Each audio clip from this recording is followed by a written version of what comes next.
একটা সময় ঈদ মানেই ছিল খুশির আয়োজন। নতুন জামা পরে ঈদের নামাজ, সেমাই ফিরনি খাওয়া, আত্মীয়দের সঙ্গে কোলাকুলি করা আর বড়দের কাছ থেকে সালামি নেওয়াই ছিল ঈদের আসল আনন্দ।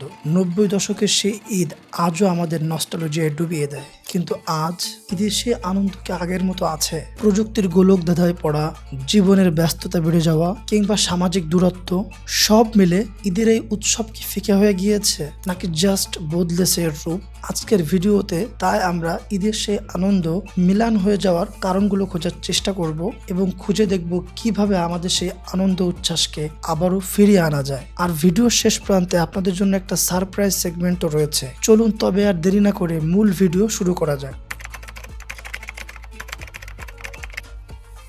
আমাদের ছোটবেলার ঈদ ব্যাপারটা ছিল একেবারেই অন্যরকম। সারা বছর ধরে অপেক্ষা করতাম কবে রোজা আসবে, রোজা আসলেই তো আমরা ঈদ পাবো। আমরা যারা শহরে বড় হয়েছি তাদের আসলে চাঁদ দেখার সৌভাগ্য সেভাবে হয় নাই, কিন্তু যারা গ্রামে থাকতো তারা 29 রোজার ইফতারি করে নামাজটা পড়েই তারা একদম বিলের কাছে চলে যেত চাঁদ দেখার জন্য। আর যারা শহরে থাকতো, যাদের অনেক বড় বিল্ডিং ছিল, তারা ছাদে যে চাঁদ দেখার চেষ্টা করতো। এই যে চাঁদ দেখার আনন্দ, এটা এখন খুঁজে পাওয়া যায় না। চাঁদ দেখা যে একটা সুন্নাত, একটা আমল, মানুষ এটাও ভুলে গিয়েছে। যাদের আসলে চাঁদ দেখার সুযোগ হতো না, তারা বসে যেত টিভির সামনে। টিভির হেডলাইনে যখন লাল ব্রেকিং নিউজে ভেসে আসতো,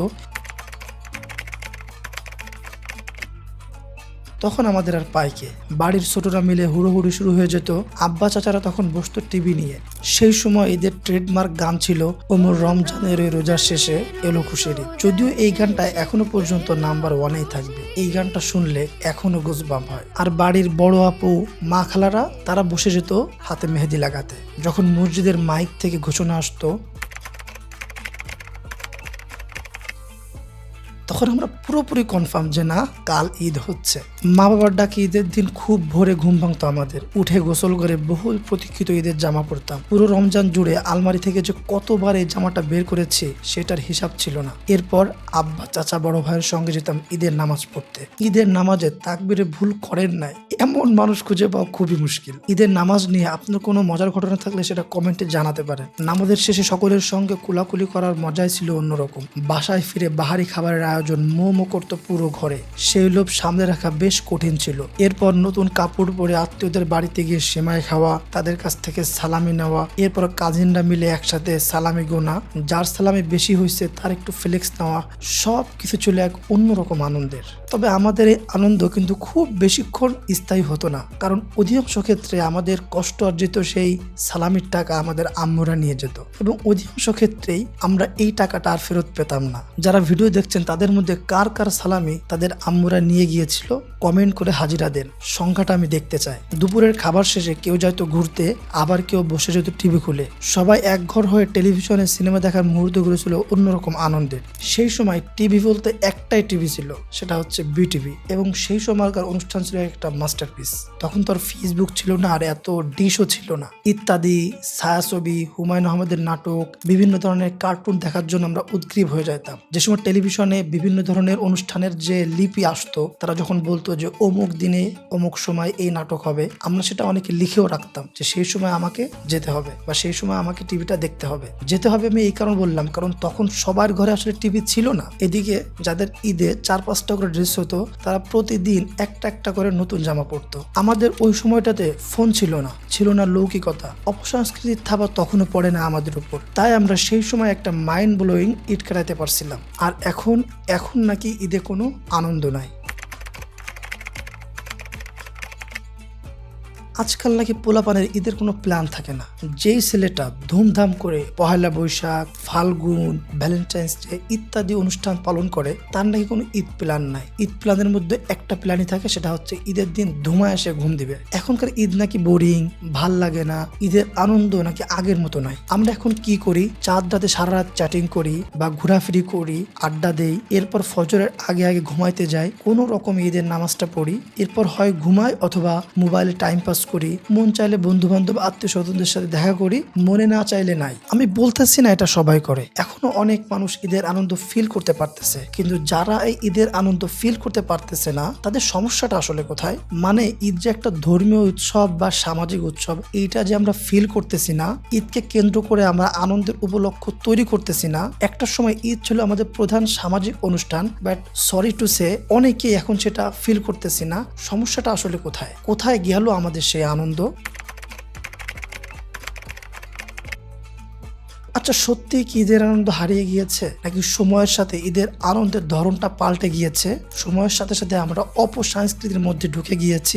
90 দশক কিংবা তার আগেও ঈদ ছিল একটা বিশুদ্ধ আবেগের উৎসব। এখানে আমি 90 দশক বারবার বলতেছি, এই আনন্দটা 2007-8 সাল পর্যন্ত মোটামুটি ছিল। তখনও পর্যন্ত ইন্টারনেটের সয়লাভ এমন ভাবে হয়নি। তখনও পর্যন্ত প্রধান টিভি বলতে আমরা বিটিভিকেই চিনতাম। তখন ঈদের আনন্দ মানে ছিল দল বল নিয়ে বন্ধুদের নিয়ে বিভিন্ন জায়গায় ঘুরে বেড়ানো, আত্মীয়দের বাসায় যাওয়া, সেমাই খাওয়া ইত্যাদি। তবে এখনকার প্রযুক্তির যুগে এসব কিছু অনেকটাই ফিকে হয়ে গিয়েছে। আমরা এসব করতে গেলে নিজেদের কাছে কেমন ব্যাকডেটেড লাগে। একটা সময় আমরা নামি দামি ঈদ কার্ড কিনে ঈদের শুভেচ্ছা জানাইতাম, আর এখন মেসেঞ্জার হোয়াটসঅ্যাপে ঈদ মোবারক জানাই দিতে পারি। সালামিও নেই বিকাশের মাধ্যমে, নগদের মাধ্যমে। মোট কথা, দিন বদলের সঙ্গে সঙ্গে শহর জীবনযাত্রায় ব্যস্ততা বেড়েছে, বিদেশে কাজ করা পরিবার পরিজনের সংখ্যা বাড়ছে।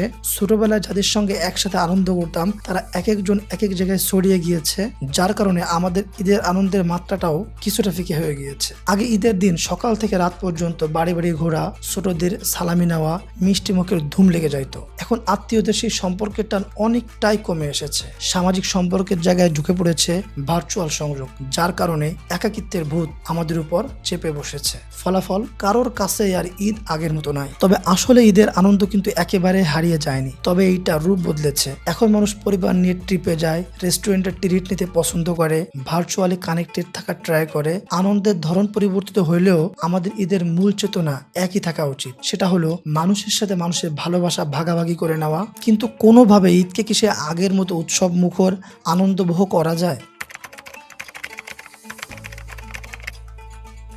মানুষ কিন্তু তখনই খুশি থাকতে পারে যখন সে নিজেকে খুশি রাখতে চায়। ছোট ছোট বিভিন্ন মোমেন্ট, ছোট ছোট বিভিন্ন অনুষ্ঠান থেকে সে অনেক আনন্দ নিতে পারে যদি সে চায়। আমরা বর্তমানে যতটা যন্ত্র নির্ভর হয়ে পড়েছি, তাতে করে ছোটবেলার সে আনন্দ এখন হয়তো আমরা পাবো না, কিন্তু আমরা চাইলে ঈদটাকে নিজেদের মতো করে সাজিয়ে নিতে পারি। এই একটা দিন ভার্চুয়াল সম্পর্ককে মিউট করে আবার অতীতে ফিরে যাওয়ার ট্রাই করতে পারি। আত্মীয়দের বাসায় যাই, ছোটদের সালামি দেই, তাদেরকে ঈদের আনন্দটা ফিল করতে সাহায্য করি। প্রযুক্তির আড়ালে নয়, বরং বাস্তব জীবন থেকে ঈদের আনন্দ খোঁজার চেষ্টা করি। আমরা যদি আজ এমনটা না করি, ঈদের আনন্দকে যদি আমরা হেলা অবহেলায় দূরে ঠেলে দেই, তবে নেক্সট জেনারেশনের কাছে কিন্তু হবে ঈদ জাস্ট একটা আনুষ্ঠানিকতা মাত্র।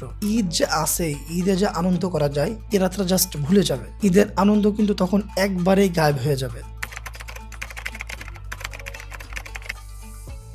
ভিডিও শেষ করতেছি একটা চমৎকার সেগমেন্ট দিয়ে। আমরা হয়তো দিনে দিনে ঈদের আনন্দের বিষয়টা ভুলে যাচ্ছি, তবে বিশ্বের অনেক মুসলিম দেশ তারা কিন্তু তাদের এই আনন্দ, তাদের এই সংস্কৃতি ভুলে যায় নাই। তারা তাদের ঈদের আনন্দটাকে বিভিন্ন অনুষ্ঠানের মাধ্যমে ধরে রাখতে পারছে। তেমন কয়েকটা দেশের ঈদ সম্পর্কে ছোট করে জানাবো। শুরুটা করি সৌদি আরব দিয়েই। সৌদি আরবেও ঈদের প্রধান আনুষ্ঠানিকতা থাকে ঈদের নামাজ। এরপর পরিবার পরিজন মিলে পরস্পরের সাথে কুশল বিনিময় করে বিভিন্ন সামাজিক মিলনের আয়োজন করা হয়, যেখানে বিভিন্ন ট্র্যাডিশনাল খাবার তৈরি করে সকলকে খাওয়ানো হয়। ইন্দোনেশিয়ায় ঈদ উল ফিতরের একটি বিশেষ প্রথা হলো মুদিক, অর্থাৎ মানুষ শহর থেকে গ্রামে নিজেদের পরিবারের সঙ্গে ঈদ উদযাপন করতে যায়। মানে দেশটির সিংহভাগ মানুষই এই ট্র্যাডিশনটা ফলো করে। ইউরোপের দেশ তুরস্কে ঈদকে রমজানের বাইরাম বা শেকার বাইরাম বলা হয়। এ সময় পরিবার ও বন্ধুরা একত্রিত হয় এবং ছোটদের মিষ্টি, চকলেট ও বিভিন্ন ধরনের গিফট আইটেম উপহার দেয়। তাছাড়া কবরস্থানে গিয়ে প্রিয়জনদের স্মরণ করার প্রথাও রয়েছে দেশটিতে। মালয়েশিয়ায় ঈদে ওপেন হাউস প্রথা প্রচলিত, অর্থাৎ ঈদের দিন সেদিন সবাই তাদের বাড়ির দরজা খুলে দেয় এবং অতিথিদের আপ্যায়ন করে। এটাকে সামাজিক সংহতি ও সম্প্রীতির প্রতীক বলা যেতে পারে। সব মিলিয়ে বলা যায় পৃথিবীর বিভিন্ন দেশ তাদের সেই ঈদের আনন্দ ফিল করার জন্য চেষ্টা করে যাচ্ছে। তারা তাদের সেই সংস্কৃতিকে ভুলে যায়নি। এজন্য আমাদেরও উচিত আমাদের এই পুরনো সংস্কৃতিকে ফিরিয়ে আনা। সেই সাথে পরিবর্তন করতে হবে আমাদের ভার্চুয়াল জগতে ডুবে থাকার যে প্রবণতা সেটা। সামাজিকতাকে প্রধান হাতিয়ার করে ঈদের আনন্দ সবার সঙ্গে ভাগ করে নিতে পারলে আমরা সেই ঈদের আনন্দ ফিরে পাবো ইনশাআল্লাহ। ভিডিওটি আপনাদের কেমন লেগেছে কমেন্ট করে জানাতে পারেন। আমি যখন স্ক্রিপ্টটি লিখছিলাম আমার তখন অনেক হাসি পাচ্ছিল, আমি সেই নস্টালজিয়ায় চলে যাচ্ছিলাম। আপনাদের যদি এই ধরনের ভিডিও ভালো লেগে থাকে তাহলে অবশ্যই চ্যানেলটা সাবস্ক্রাইব করবেন এবং এই ভিডিওতে একটা লাইক দিয়ে দিবেন।